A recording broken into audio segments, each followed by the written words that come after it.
data. What is the data? Data is the quantities, characters, or the symbols, or which operations are performed by the computer, which are stored on some storage media. That was the data. We have understand the concept of the big data, how the data is coming and how the data is becoming huge and how it becomes very complex to manage it. We have also seen the different example of different sources of big data. With the graph, you have seen that how the data is increasing rapidly. Now, today, we will study what are the different types of big data.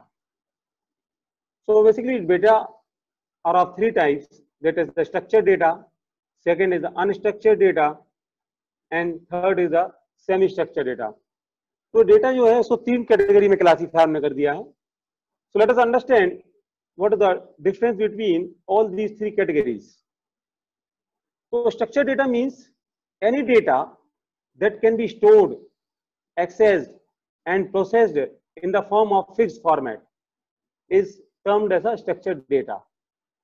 Over a period of time, talent in computer science has achieved greater success in developing techniques for working with such kind of data where the format is well known in advance and also deriving value out of it.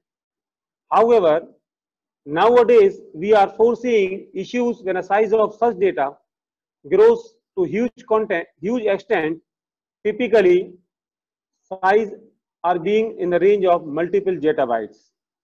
तो structure data से मतलब है कि for example जब अभी आप लोगों ने सेज एम्बेसडर के लिए फॉर्म भरा था तो आपने देखा होगा मैंने गूगल फॉर्म आपको दिया और मेरी पूरा का पूरा उसमें कॉन्सेप्ट ये था कि स्टूडेंट का नाम भी आ जाए, स्टूडेंट किस स्टेट से है वो भी आ जाए, स्टूडेंट का मोबाइल नंबर, उसका ईमेल आईडी, उसका एनरोलमेंट नंबर, मतलब हमने उसका डेटा लगभग एक स्ट्रक्चर के फॉर्म में ही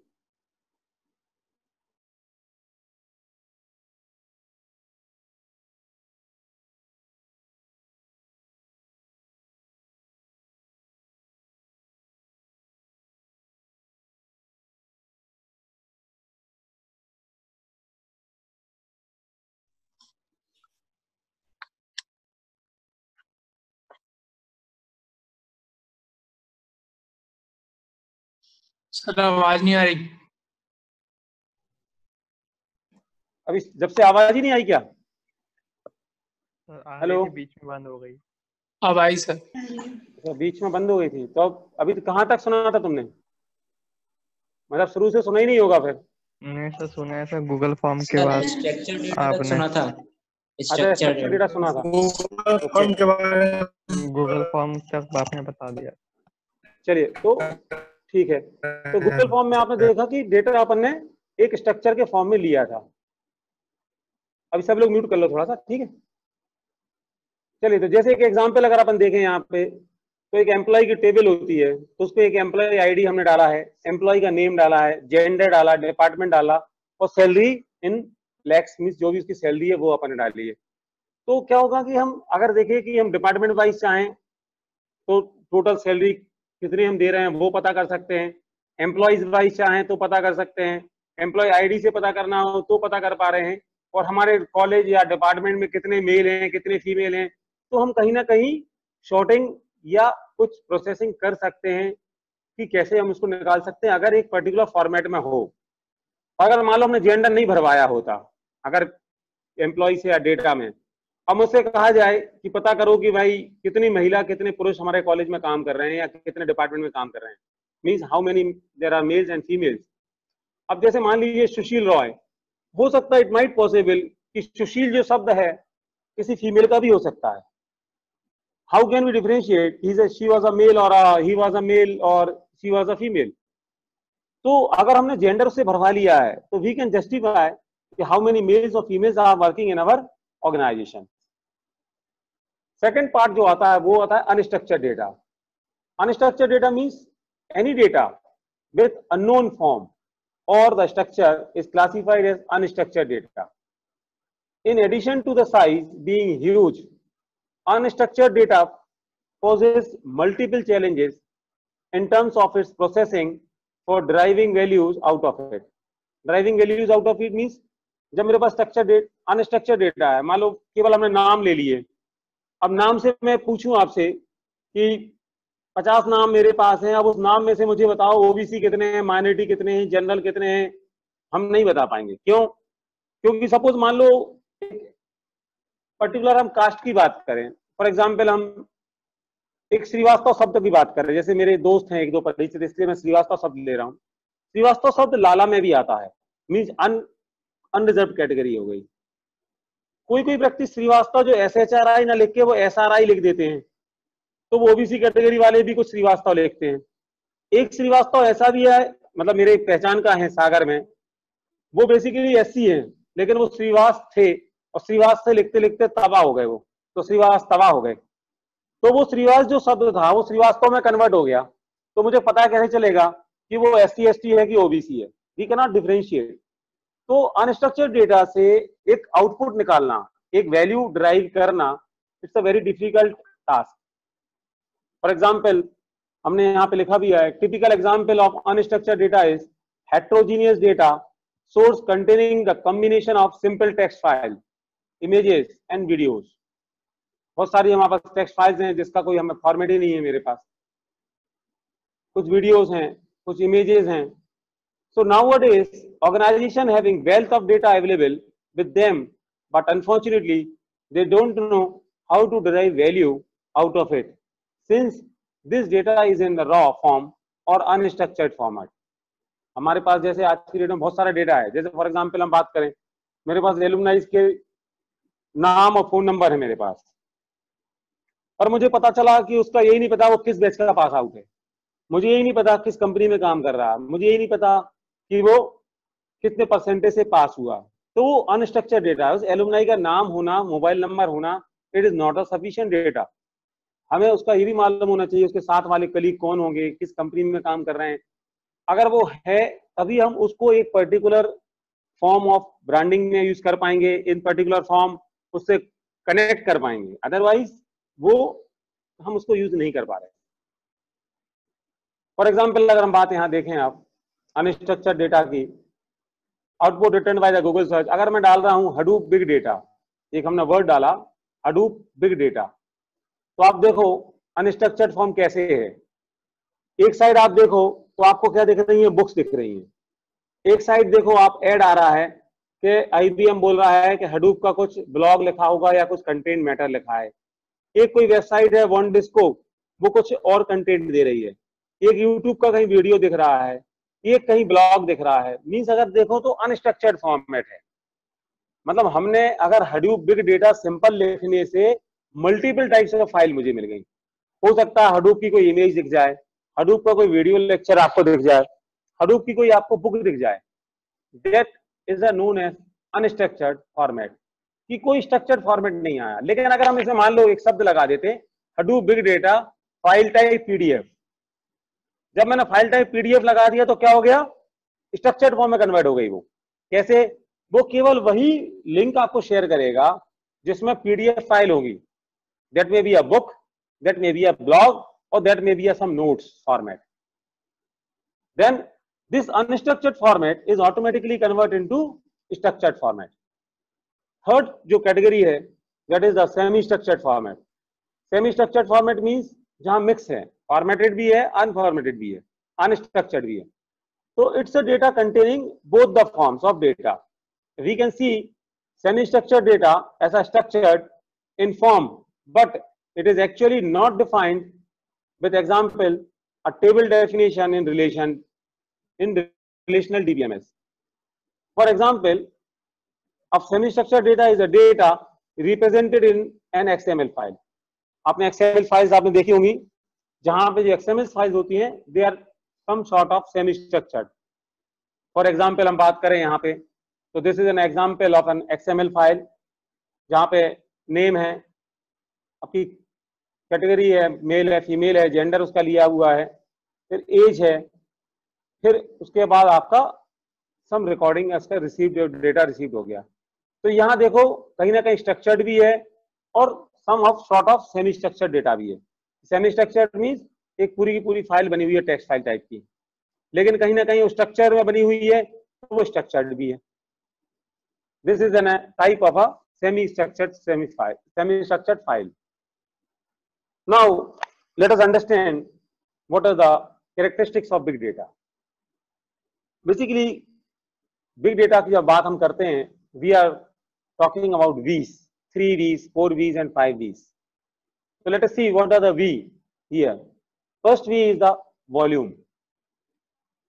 जब हम बिग डेटा की बात कर रहे हैं तो डेटा मीन्स बिग की बात कर रहे हैं। बिग जो शब्द आ जाता है वो वॉल्यूम से आ जाता है कि कहीं ना कहीं कुछ बड़ा है, तो यहाँ वॉल्यूम क्या है? बिग। तो ऐसा बिग डेटा जैसा नाम उसका है, तो वहां पे कहीं ना कहीं वॉल्यूम मीन्स डेटा एक बड़े सी मात्रा में कहीं ना कहीं इन्वॉल्व हो रहा है, देन इसे it's a volume. So size of a data plays a crucial role in determining value out of data. कितना बड़ा डेटा है, उससे क्या आउटपुट मुझे निकालना है, वो डिपेंड करेगा उस वॉल्यूम पे। सेकंड आता है ऑप्शन वैरायटी।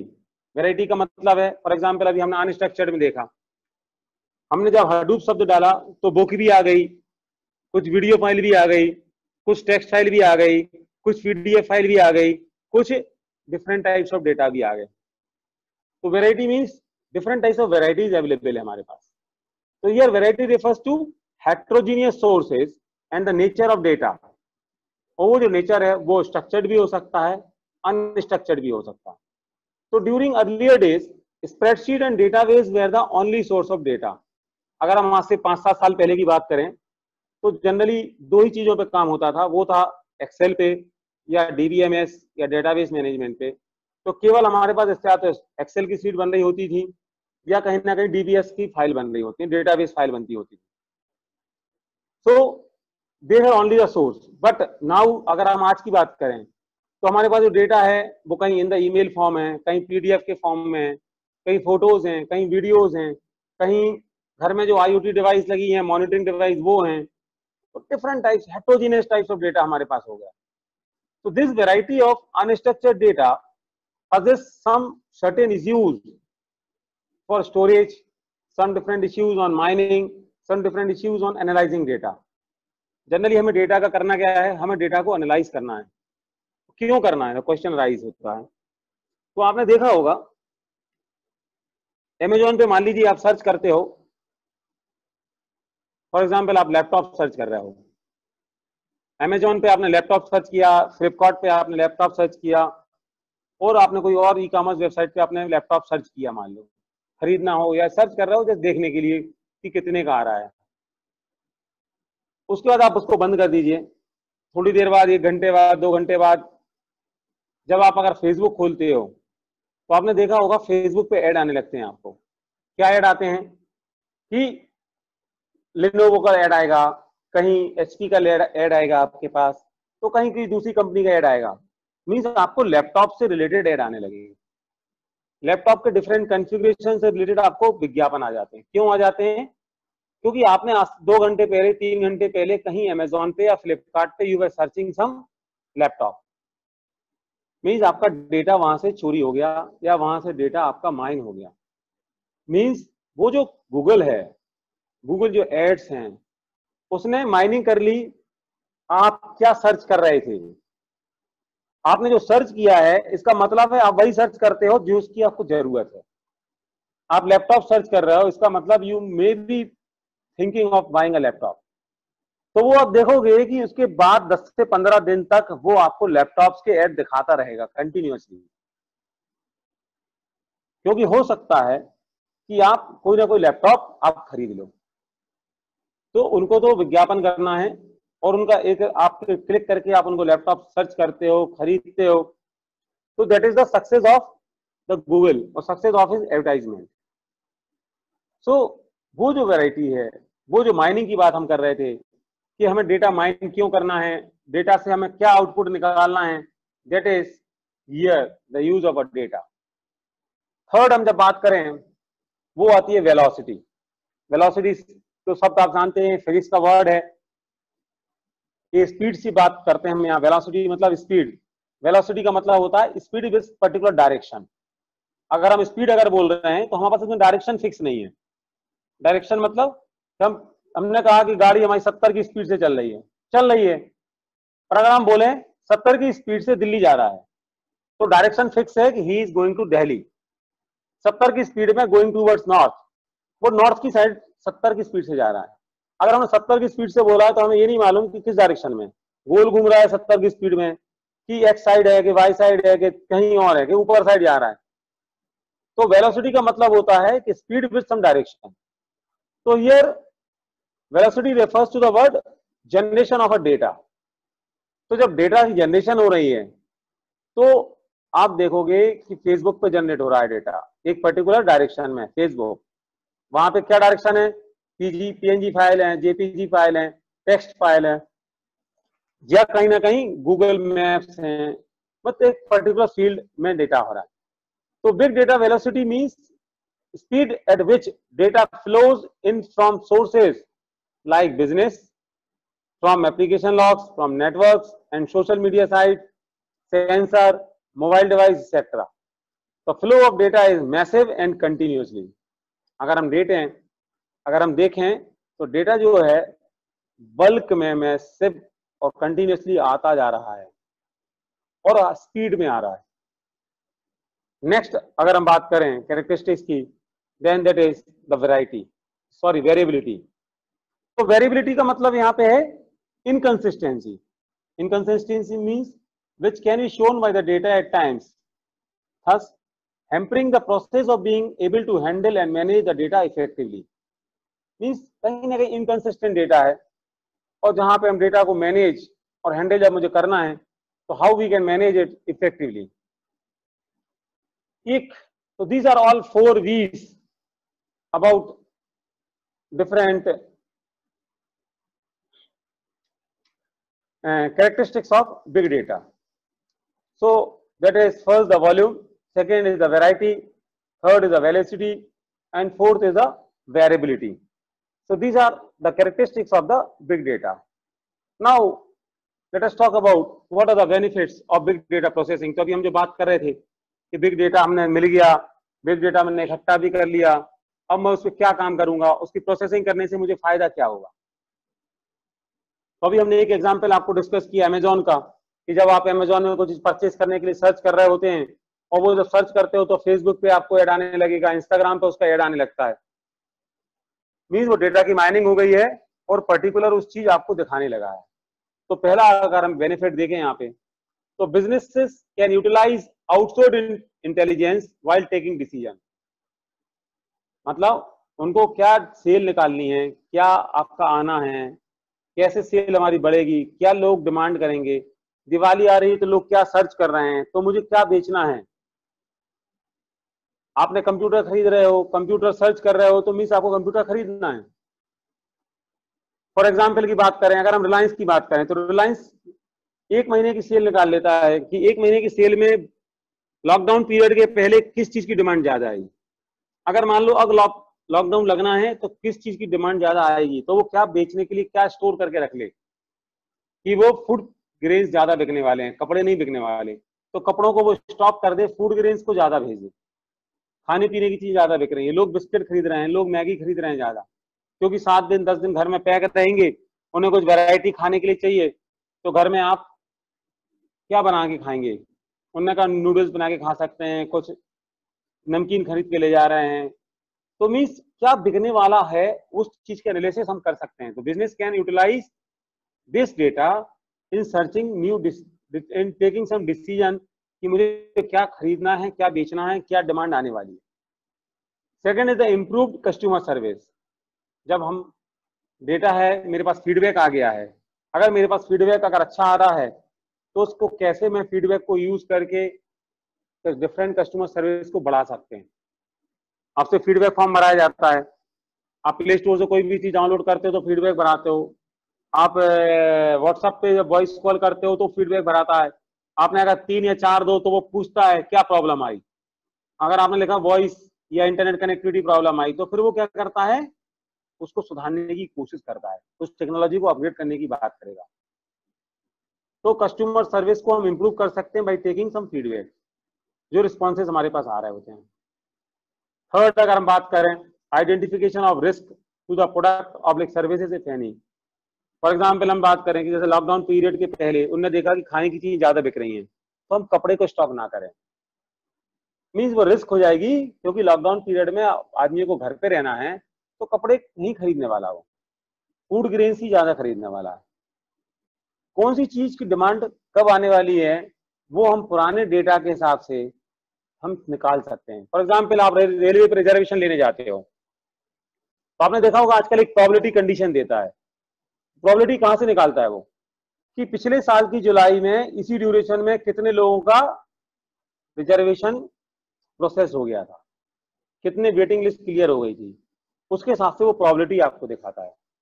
तो वो प्रोबेबिलिटी वो इस डेटा एनालिसिस से हम निकाल पाते हैं। Next is better operational efficiency. So big data can be used for creating a staging area or a landing zone for new data before identifying what data should be moved to the data warehouse. In addition, such integration of big data technologies and data warehouse helps an organization to offload infrequently accessed data. Data warehouse क्या होता है, आपने data mining पढ़ा होगा, data warehouse पढ़ा होगा। warehouse शब्द को भी जानते हैं आप। warehouse means जहां पे प्रोडक्ट को रखा जाता है।